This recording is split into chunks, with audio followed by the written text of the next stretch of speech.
सभी का स्वागत है एक बार हमसे फिर साथ के अंदर मैं हिस्ट्री की कर रहे होंगे अच्छे से। और उस तैयारी के अंदर बूस्ट अप करने के लिए हम अपने एमसीक्यू लेके आए हैं। बहुत ज़्यादा इंपॉर्टेंट क्वेश्चन है, आ सकते हैं पेपर में, संभावना ज़्यादा है आने की। आप हमारे साथ वीडियो तक एंड तक बने रहें। अगर आपने हमारे चैनल को सब्सक्राइब नहीं किया तो सब्सक्राइब करें, लाइक करें, अपने दोस्तों के साथ शेयर भी कर दें। चलिए, मेरा नाम आकाशगिरी है। मैंने जो अपनी ग्रेजुएशन कंप्लीट करी है वो पॉलिटिकल साइंस से करी है। ग्रेजुएशन मैंने पॉलिटिकल साइंस से करी है फ्रॉम दिल्ली यूनिवर्सिटी से। रेगुलर कॉलेज है, पीएचडी भी मेरा कॉलेज रहा है। मैं 4 साल से टीचरिंग कर रहा हूँ। बहुत ज़्यादा एक्सपीरियंस तो नहीं कह सकते, हाँ नॉर्मल अच्छा खासा एक्सपीरियंस है, जिसकी वजह से मैंने अभी तक 100% रिजल्ट रहा है मेरा। और लगभग जितने भी क्वेश्चन आए हैं पिछले 4 सालों से बोर्ड्स के अंदर, वो मेरे नोट से ही आए हैं। एक अपने आप में अनूठी बात होती है, गर्व की बात होती है। आगे बढ़ेंगे तो पहला क्वेश्चन हमारे सामने खुल गया है। आप जल्दी जल्दी लाइक कर दें, शेयर कर दें, सब्सक्राइब कर दें। पहला क्वेश्चन जो है, हम्पी का मानचित्र किसने तैयार किया था? देखो, हम्पी कहाँ थी? हम्पी विजयनगर के अंदर एक शहर बताया गया है, जिसको कर्नल मैकेंजी के द्वारा क्या किया था? मानचित्र तैयार किया गया था। किसने करा था? कर्नल मैकेंजी ने सबसे पहले मानचित्र तैयार करा था। और हम्पी को किसके नाम पे किया था? वहाँ की जो मातृ देवी थी, पंपा देवी, पंपा देवी के नाम पे हम्पी का नाम रखा गया था। पंपा देवी के नाम पे, पंपा देवी के नाम पे रखा गया था। अगला क्वेश्चन है, विजयनगर साम्राज्य की स्थापना की थी? किसने की थी भैया विजयनगर स्थापना की?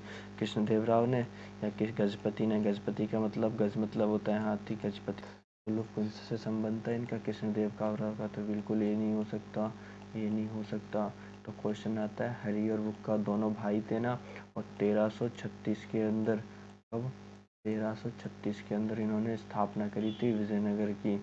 विजयनगर की स्थापना कब करी थी? 1336 के अंदर इन्होंने विजयनगर की स्थापना करी थी। अगला क्वेश्चन देखते हैं, अगला क्या आता है, देखते हैं।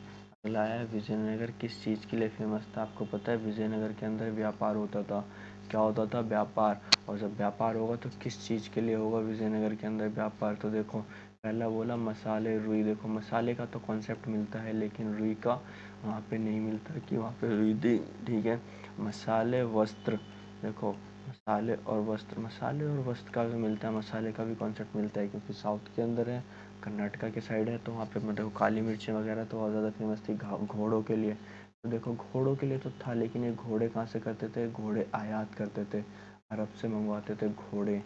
लेकिन ये इनके साथ, इनके फेमस किस चीज़ के लिए था? ये फेमस था उन पत्थरों के लिए, रतन के लिए, मसालों के लिए और वस्त्रों के लिए। यानी कि विजयनगर फेमस किस चीज़ के लिए था? मसालों के लिए, रत्सों के लिए। अभी चेट्टी क्या होते थे? चेट्टी का मतलब क्या होता था विजयनगर साम्राज्य के अंदर, जिन्होंने चेट्टी शब्द इस्तेमाल करा है? तो आइए हम बता देते हैं आपको चेट्टी क्या होता था। कि हमने देखा कि देखो, व्यापारियों को चेट्टी कहते थे, बिल्कुल कहते थे, लेकिन कौन से व्यापारी ये नहीं पता। रतन के व्यापारी को बिल्कुल नहीं, रतन के व्यापारियों को तो बिल्कुल भी नहीं कहते थे, ये होगा। बल्कि वहाँ कहते किस चीज़ के थे? जो घोड़ों का व्यापार कहता था उसको चेट्टी कहा जाता था। यानी चेट्टी किसे कहते थे? घोड़ों के व्यापार को चेट्टी कहते थे। भैया जल्दी जल्दी लाइक सब्सक्राइब कर दो, शेयर कर दो, जल्दी जल्दी लाइक शेयर सब्सक्राइब कर दो, जल्दी जल्दी लाइक शेयर सब्सक्राइब कर दो। अगला क्वेश्चन है, कृष्णदेवराव ने अपने माँ के नाम पर कौन सा गांव बसाया था? एक गांव होना चाहिए था यहाँ पे, मैं लिख देता हूँ।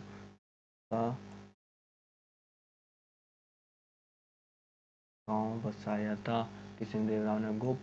गोपुरम तो मंडप होते थे। रायचूरी, ये दो आपके बीच में बसा हुआ था। उपयुक्त सभी बिल्कुल नहीं होगा, क्योंकि हमारे दो गए। यानी कि उन्होंने अपनी माँ के नाम पर क्या बसाया था? नगलपुरम। कौन सा बसाया था? नगलपुरम। कौन सा बसाया था? नगलपुरम। दूसरा है, तालीकोटा का युद्ध कब हुआ था? ये भैया युद्ध हो गया, ये तालीकोटा कब हुआ था? तालीकोटा मतलब तुम्हें बताया था ना, राक्षसी राक्षसी तांगड़ी। राक्षसी तांगड़ी कब हुआ था? राक्षसी तांगड़ी युद्ध, जिसको तालीकोटा ही बोला गया, 1560 में नहीं हुआ था, 1575 में नहीं हुआ था, 1585 में नहीं हुआ था, तो होगा कब? 1565 में। यानी कि तालीकोटा का युद्ध कब हुआ था? अगला क्वेश्चन, अमरनायक कौन थे भैया? अमरनायक कौन थे? सेना प्रमुख थे? बिल्कुल नहीं थे। तो फिर नायक, अगर ये सेना प्रमुख होंगे तो नायक कौन होगा? सेना के अधिकारी? बिल्कुल नहीं थे। जब ये दो नहीं है तो ये ऑप्शन तो बिल्कुल भी नहीं होगा, बल्कि अब क्या होगा? यहाँ होगा सैनिक कमांडर। कौन थे? सैनिक कमांडर। और इस अमरनायक प्रणाली को कहाँ से लिया गया था? अमरनायक प्रणाली को माना गया कि दिल्ली सल्तनत के एकता प्रणाली से लिया गया था। दिल्ली सल्तनत की एकता प्रणाली, देखो मैं यहाँ लिख रहा हूँ, दिल्ली सल्तनत की एकता प्रणाली से इसका कुछ ना कुछ लिया गया था। यानी कि सैनिक कमांडर होते थे जो लोग क्या करते थे, राजा को सैनिक सहायता भी प्रोवाइड करवा देते थे। क्या करवाते थे? राजा को सैनिक सहायता भी प्रोवाइड करवाते थे। क्या करवाते थे? सैनिक सहायता भी प्रोवाइड करवाते थे। देखो हिरिया नहर का निर्माण किस वंश ने करवाया था? देखो राव कौन थे? नहीं। अरविंदो बिल्कुल नहीं। तुलुप बिल्कुल नहीं। हिरिया नहर का करवाया था संगम वंश ने। किसने करवाया था?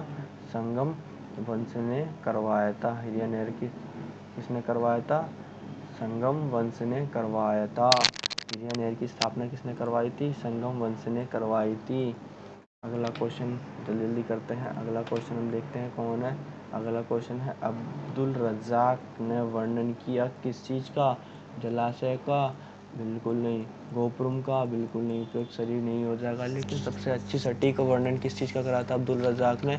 अब्दुल रज़ाक ने करा था सबसे बड़ा किलेबंदी का। कितनी किलेबंदी बताई थी? 7वां। पहला पहाड़ी वाला, दूसरा उन्होंने कहा था कि वो होगा, तीसरा उन्होंने किलेबंदी, चौथा, पाँचवा, छठा, 7वां, यानी 3, 3, 6 और 1, 7। इन दीवारों के अंदर बताया था कि किस तरीके से होता था। खेती होती थी, राष्ट्रीय केंद्र था। ठीक है, ये जो ग्रेफाइट की थी, वो इनको जो ग्रेफाइट की खदानें थी और ग्रेफाइट की पहाड़ियाँ थी, वो इनको पानी भी उपलब्ध कराती थी। अब ये बताओ, महानवमी डिब्बा सबसे बड़ी प्रमुख धार्मिक केंद्र था। धार्मिक अनुष्ठान होता था। 11,000 स्क्वायर 1100 स्क्वायर सेंटीमीटर, 1100 स्क्वायर का क्या था एरिया था, और 40 मीटर। नवमी डिब्बा था क्या एक राजकीय केंद्र था? बिल्कुल नहीं था भैया। डिब्बे की बात हो रही है। डिब्बा जब होगा तो डिब्बा मतलब मंच, एक तरीके से। क्या? मंच। क्या? मंच की बात होगी भैया। किस चीज़ की बात होगी? मंच की। तो लेकिन क्या मंदिर था? नहीं था। मैं आपसे बोल रहा हूँ मंच की। तो उपयुक्त सभी तो बिल्कुल नहीं हो सकते, बल्कि क्या था, एक बड़ा मंच था। और इस महानवमी डिब्बा पे होता क्या था? महानवमी, महा मतलब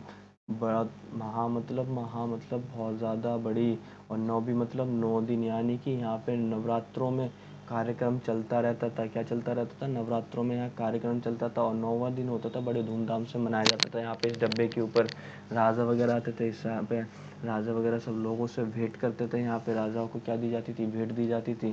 ठीक है, अमरनायकों द्वारा, सेनापतियों द्वारा, व्यापारियों द्वारा उनको क्या दी जाती थी? भेंट दी जाती थी। और इस पे क्या युद्ध वगैरह होते बढ़ते हैं। अब आगे अगला क्वेश्चन देखते हैं कौन है। अगला क्वेश्चन क्या है भैया? आगे देखते हैं अगला क्वेश्चन क्या है। अगला क्वेश्चन आ गया, बहुत ज़्यादा इंपॉर्टेंट है। हज़ारा राम मंदिर कहाँ पर था भैया? हज़ारा राम मंदिर कहाँ पे था? नगलपुरम में नहीं था। हम्पा देवी नहीं, हम्पी में बिल्कुल नहीं था, कहीं नहीं। ये तो होगा ही नहीं। बल्कि कहाँ था? राजकीय केंद्र में था। और ये हज़ारा राम मंदिर था क्या? ये बहुत ज़्यादा प्रसिद्ध मंदिर था, देखने में दर्शनीय था, देखने में सुंदर लगता था। बिल्कुल। अगला क्वेश्चन है, विट्ठल भगवान किस देवता का स्वरूप है? यानी कि विट्ठल भगवान को कहाँ पूजे जाते थे? विट्ठल भगवान महाराष्ट्र में पूजे वाले देवता हैं। कृष्ण किस में, हमने पिछली बार जो वीडियो बनाया था लास्ट बार, उसमें बताया था कि अलवाज होते हैं वो किस चीज़ के उपासक थे? विष्णु के। और शिव किसके थे? नयनार के। तो इसी तरीके से कृष्ण नहीं होगा। कृष्ण को जगन्नाथ के रूप में पूजा गया, विश्व के स्वामी के नाथ में। ठीक है, बल्कि क्या था यहाँ पे थे विष्णु भगवान। विष्णु के रूप है विट्ठल भगवान को। किसका स्वरूप माना गया? विष्णु का। किसका? विष्णु का। अगला देखते हैं क्वेश्चन जल्दी जल्दी। अगला क्वेश्चन जो हम देखेंगे वो ये देखेंगे क्या है। अगला क्वेश्चन आता है, ये लास्ट क्वेश्चन है कि हम्पी को यूनेस्को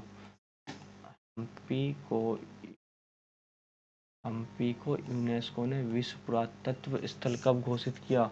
देखो, ये 1996 तो नहीं पता, 2006 भी काट दो।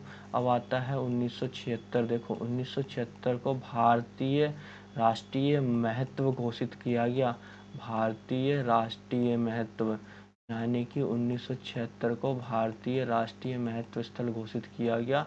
यह राष्ट्रीय स्थल यानी कि नेशनल घोषित किया गया। और 1986 में यूनेस्को ने विश्व पुरातत्व स्थल घोषित किया। कब किया यूनेस्को ने? 1986। और 1976 में क्या हुआ था? 1976 में हुआ था भैया। भारतीय पुरातत्व महत्व स्थल घोषित किया गया।